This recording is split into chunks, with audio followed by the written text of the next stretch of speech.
Hello everyone, today we would like to learn about what are electric fields. Electric fields, as you can see this one, this is generator van der graph.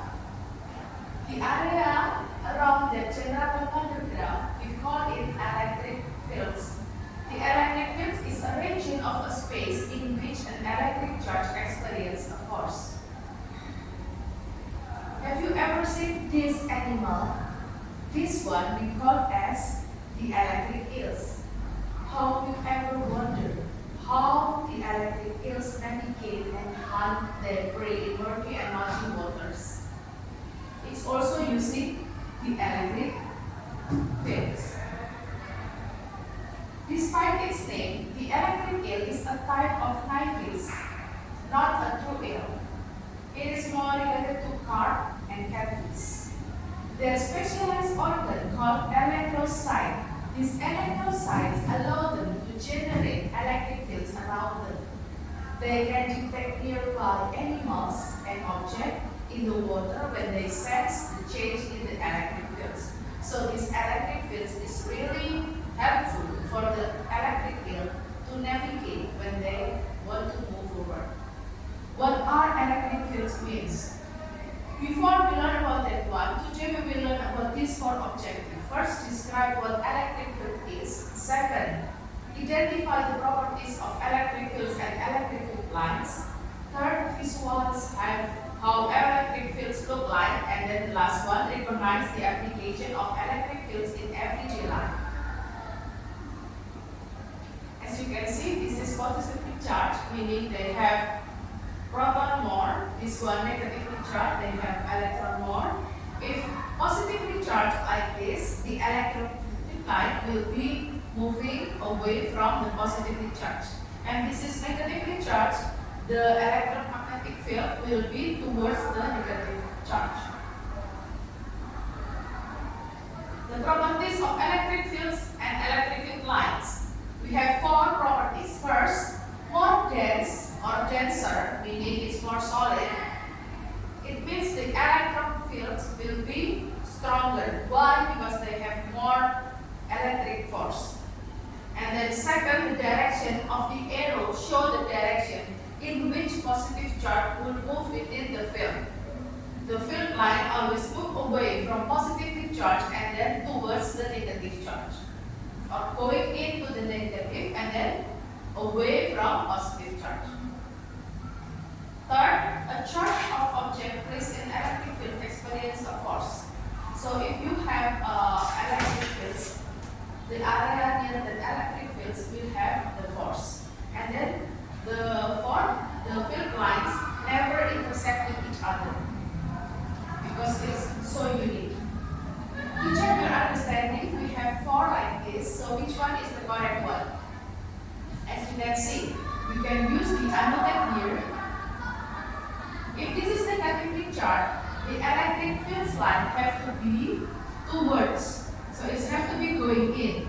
So this one is wrong. And do not forget, it never intersect first, and then second, it has to be equal on the right and on the left side.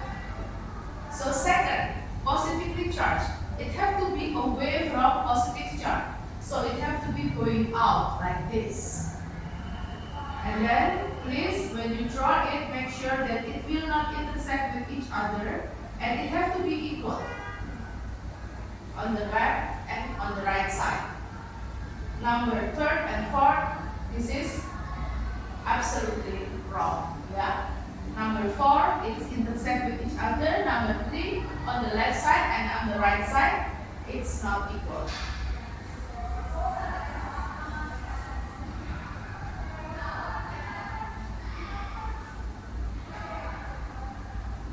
This is the discussion that we just learned. Okay, now let's move to how to determine the magnitude of electric fields. The magnitude of electric fields will be defined as the force per unit charge, which is the formula that will E equals F over Q. F is the force and then Q is the charge. The unit, do not forget, the unit of force is Newton. The unit of charge is C. Therefore, the unit of E is Newton over C. Because the electric field is a vector, so you need to use the vector rules. Meaning, if they have on the same line, make sure that they have the same direction. It have to be added each other. But if this is opposite direction, you need to subtract it. If this is making an angle, meaning you need to use sin rule and cosine rule. For problem example, first we have stationary electron. Let's use the emitted here. Stationary electron, meaning the charge will be the elementary charge of electron 1.6 times 10 to the power of minus 19 C. And then they have electric fields, the E 5000 Newton over C, and then they are asking about the magnitude of the force, which is F. The formula you already know that E equals to force divided by the charge. Therefore, the force will be E times Q. You put it all here, so 5000 times with 1.6 10 to the power of minus 19, like this. 5 times 1.6, which is 8, and then this one 1000 times 10 to the power of minus 19 is 10 to the power of minus 16 Newton. This is the answer. Any questions so far? No? Okay, let's erase all of this first and then check the answer together.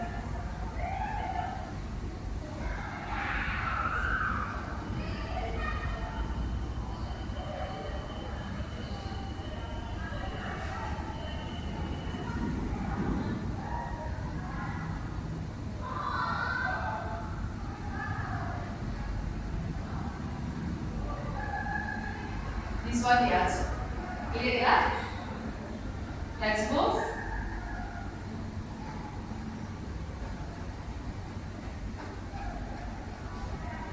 So, if we have opposite charge like this, it has to be repelled. Therefore, it will be look like this.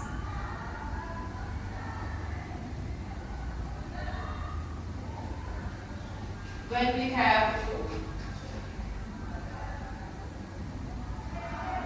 same like this here.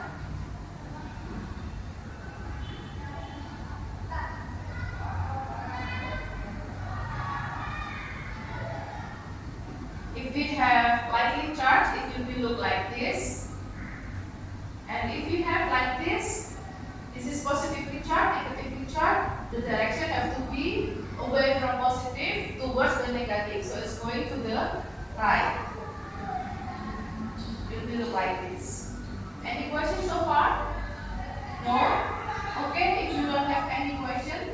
So today we already learned about electric field lines. The direction have to be away from positive towards the negative. And if we have sphere, the electric field line always on the surface of the sphere with the same direction, meaning away from positive charge and then towards the negative charge.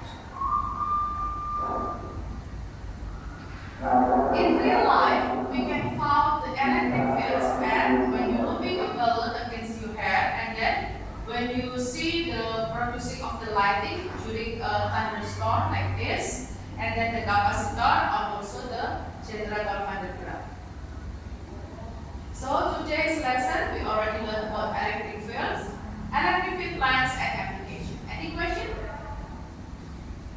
No? If you don't have any question, please do the reflection and feedback by clicking this button.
reflection and feedback, here in the reflection and feedback, please provide your feedback and reflection after studying this topic.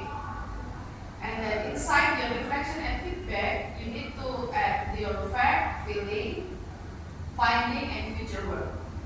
The fact is what topic that you learn, and then the feeling, how do you feel when you learn about that one? Are you confident, not confident, confused, or very confident?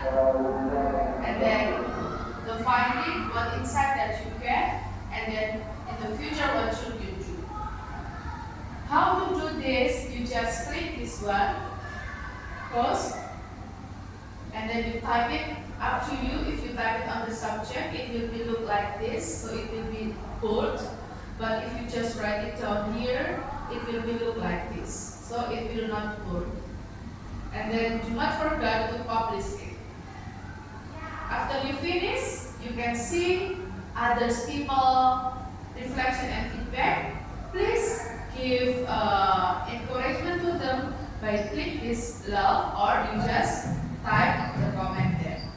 Do not forget, if you already done this one, click the manage back, the e-learning that we have, so I will notice that you already done all of this. Thank you for listening to our lesson for today and then joining the class. See you on the next meeting. Bye-bye.